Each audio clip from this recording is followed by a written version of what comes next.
నమస్తే. శ్రీమాత్రే నమః. శ్రీ గురుభ్యో నమః. కుంభమేళాలో మనకి నాగసాధువులు దర్శనం లభిస్తుంది.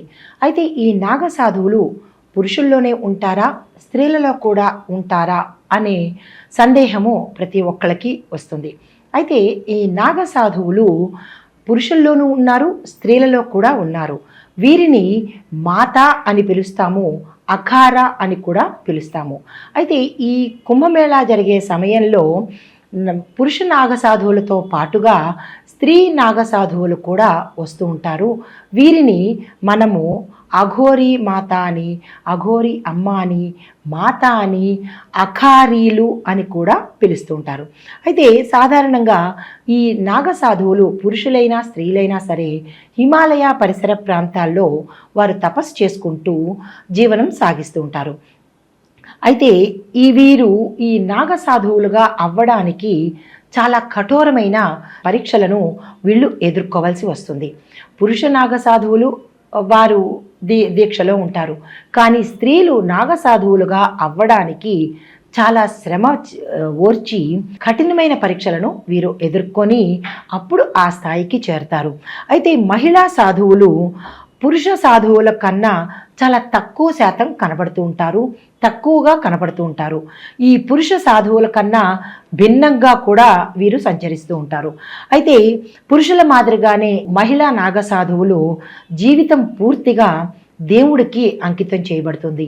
అంటే శివుడికి వీరు జీవితాన్ని అంకితం చేసేస్తారు. అయితే వీరు ఎవరిని పూజిస్తారు అంటే కనుక శివుడితో పాటు అగ్నిని కూడా వీరు పూజ చేస్తూ ఉంటారు. వీరు ధరించే వస్త్రం కానీ ఆచ్ఛాదన కానీ ఒకటే ఉంటుంది. అది ఏంటంటే కాషాయ రంగుకు సంబంధించిన వస్త్రాన్ని ముఖ్యమైన ప్రదేశాలలో కప్పుకుంటూ తలకి చుట్టుకుంటారు. వీరు ప్రాపంచిక విషయాలకు కానీ ప్రాపంచిక సంబంధితమైన మాటలకు కానీ వీళ్ళు అసలు లొంగకుండా పట్టించుకోరు. సాధారణంగా జనాలందరూ అంటుంటారు, వెక్కిరిస్తూ ఉంటారు, పిచ్చివాళ్ళని అంటుంటారు, రకరకాల కామెంట్స్ అన్నీ చేస్తూ ఉంటారు. అవి వీళ్ళకి ఏమీ పట్టవు. ఎవరు ఎన్ని అనుకున్నా, ఎవరు ఏమి కామెంట్స్ చేసినా, ఎవరు ఎన్ని రకాలుగా అనుకున్నా వీరు ఎంతసేపు దైవధ్యానంలోనే ఉంటూ ఉంటారు. వీరిని ప్రజలను కాపాడడమే వీరి యొక్క లక్ష్యంగా ఉంటుంది. కాబట్టి ఎవరు ఎన్ని అనుకున్నా వీరు అస్సలు పట్టించుకోరు. జనబాహుళ్యంలోకి ఒక్క కుంభమేళా సమయంలో తప్ప మరి ఏ సమయంలోనూ ఈ నాగసాధువులు అనేవారు పురుషులు కానీ అమ్మవార్లు కానీ అంటే మహిళా నాగసాధువులు కానీ అస్సలు కనిపించరు. అయితే వీరి యొక్క జీవన విధానం ఎలా ఉంటుంది అంటే కనుక వీరు కూడా పురుషుల్లాగానే ఉంటారు. వీళ్ళని సాధువులు అని కూడా మరొక పేరుతో పిలుస్తుంటారు. అయితే ఈ స్త్రీలు సన్యాస దీక్ష తీసుకునేటప్పుడు చాలా కఠినమైన పరీక్షలు ఎదుర్కొంటూ నాగులుగా వీళ్ళని మారుస్తారనమాట. అంటే నాగులు అంటే నాగ సర్పాలని కాదు.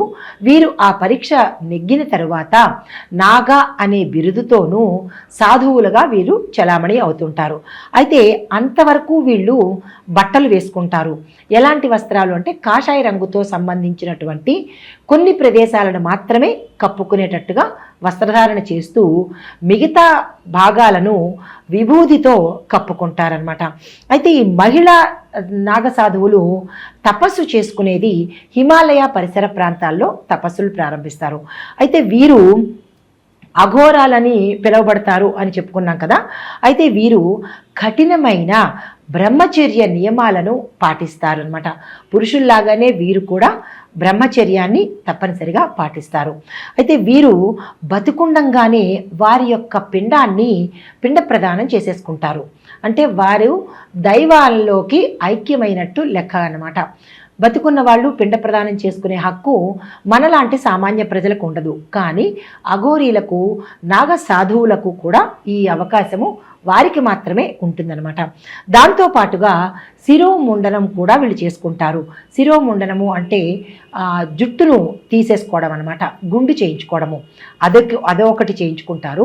కొంతమంది జడను సికలుగా అంటే సుళ్ళు కట్టేసి ముడులు కట్టేసి ఉంటుంది. దాన్ని వీళ్ళు చుట్టగా చుట్టుకొని దాన్ని కాషాయ రంగు వస్త్రంతో కప్పి ఉంచుకుంటారు. అయితే వీరు పరీక్షలన్నీ నెగ్గాక నాగసాధువులుగా వీరు పిలువబడతారు. వీళ్ళు నిరంతరము శివ తపో దీక్షలో ఉంటూ అగ్నిని ఆరాధిస్తూ ఉంటారు. అయితే ఈ సాధువులు, ఈ నాగసాధువులు కానీ సాధువులు కానీ కుంభమేళా సమయంలోనే గుంపులుగా వస్తారు. వచ్చి స్నానాలు ఆచరించుకుని శివనామ స్మరణతో వస్తారు. అదే వెంటనే స్నానాలు అయిపోగానే శివనామ స్మరణతోనే అదృశ్యమైపోతారు. వీళ్ళు అసలైన నాగసాధువులు అనమాట. అయితే మహిళా నాగసాధువులు తక్కువగా దర్శనమిస్తారు, పురుష నాగసాధువులు మాత్రం ఎక్కువగా దర్శనమిస్తుంటారు. అయితే వీరి యొక్క ఆచారం ఏంటంటే నుదుటి మీద తిలకం పెట్టుకోకుండా కాషాయ రంగు కలిగిన వస్త్రాన్ని తలకి చుట్టుకుని కనిపిస్తూ ఉంటారు. దీనితో పాటుగా వీరు ఎవరన్నా ఏమి పట్టించుకోకుండా చిలుముని హుక్కాని పీలుస్తూ ఉంటారు. ఎవరు ఏ కామెంట్స్ చేసినా అస్సలు పట్టించుకోరు. మనకి ఏదైతే విరుద్ధమో అది వాళ్ళకి సంబంధం అన్నమాట, అది వాళ్ళు చేస్తూ ఉంటారు. దీనితో పాటుగా హిమాలయ పరిసర ప్రాంతాల్లో నివసిస్తూ గాలిని మాత్రమే ఆహారంగా తీసుకుంటూ కాషాయంతో పాటు విభూదిని వీరు స్వీకరిస్తుంటారు. విభూది వారికి ఐశ్వర్యం అన్నమాట. అయితే దీనితో పాటుగా ఇంకా వీళ్ళ యొక్క ప్రత్యేకతలు ఏంటంటే ఇంటి నుంచి బయటికి, అంటే వారున్న ప్రదేశాన్ని నుంచి వేరే ప్రదేశానికి రావాలి అంటే వాయు మార్గం ద్వారా వీళ్ళు ప్రయాణం చేస్తారు. అంటే అదృశ్య శక్తి ద్వారా వీరి ప్రయాణం సాగుతుంది. అయితే మన దేశంలో కనుక చూసుకున్నట్టయితే వీరికి ఎటువంటి నియమ నిబంధనలు లేవు. ఇప్పుడు అప్పుడు అనే భేదాలు వారికి ఏమీ ఉండవన్నమాట. అయితే సాధారణంగా వీరు సన్యాసులుగానే పిలువబడతారు. ఆడవారిని సన్యాసినులు లేదా సాధ్వులు అని పిలుస్తూ ఉంటారు. ఇలాంటి వారు మనము ఎగతాళి చేసినా కానీ పట్టించుకోరు. వారి ధోరణిలో వారు మాత్రమే వెళ్ళిపోతుంటారు. కొంతమందికి వీరు పిచ్చివారిలాగా కనిపిస్తూ ఉంటారు. కానీ వీరు నిరంతరము శివనామస్మరణలో వీరు గడుపుతూ ఉంటారు. ఆరాధించే దైవాలు శివుడు, అగ్ని అని చెప్పుకున్నాం కదా. అయితే అగ్నిని ఎందుకు వీరు ఆరాధిస్తారు అంటే కనుక వీరు అగ్నిని ఆరాధించడం వల్ల వారిలో ఉన్న గుణాలను, అంటే తమో గుణాలను హరించడం కోసము పరీక్షలు ఎదుర్కొన్నప్పటికీ కూడా వారిలో ఉన్న తమో గుణాలను హరించడం కోసము అగ్నిని ఆరాధిస్తూ ఉంటారు. అయితే కఠినమైన యోగ సాధన ద్వారా వీరికి ఆ పదవులు, అంటే నాగసాధువులు అనే పదవులను ఆపాదించబడుతుంది. అయితే వీరు ఉజ్జయినిలో మహాకాళేశ్వరుడు పూజలు అందుకునే స్వామికి ఆ పుణ్యక్షేత్రాలలోనూ వీరు దర్శనమిస్తూ ఉంటారు. ద్వాదశ జ్యోతిర్లింగాల ప్రదేశాల్లో కూడా వీరి యొక్క దర్శనము అడపాదడప అప్పుడప్పుడు కనబడుతూ ఉంటుంది. అయితే మనం నివసించే ఈ మెటీరియలిస్టిక్ విధి విధానానికి వారు పూర్తిగా వ్యతిరేకంగా వ్యవహరిస్తూ ఉంటారు. సామాన్యంగా వీరికి సన్యాసులకి అంత పెద్ద తేడా అయితే కనిపించదు. సన్యాసుల్లాగానే కనపడతారు. కానీ వీరికి ప్రత్యేకమైన నియమ నిబంధనలతో పాటు ఎక్కడ ఆహారం తీసుకొని ఒక పద్ధతి వీరికి ఉంటుంది. 7 ఇంట్లో, అంటే 7 కుటుంబాలలో మాత్రమే వీరు భిక్ష తీసుకుంటారు, మగ సాధువుల్లాగానే.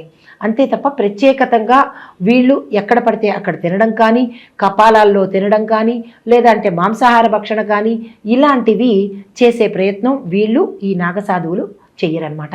వీళ్ళకి ప్రత్యేకమైన జీవనశైలి ఉంటుంది. కుంభమేళాల్లో మాత్రమే వీరు ప్రత్యక్ష దర్శనం ఇస్తారు. దీనితో పాటుగా ఆశ్రమ జీవితాన్ని వీళ్ళు అవలంబిస్తారు.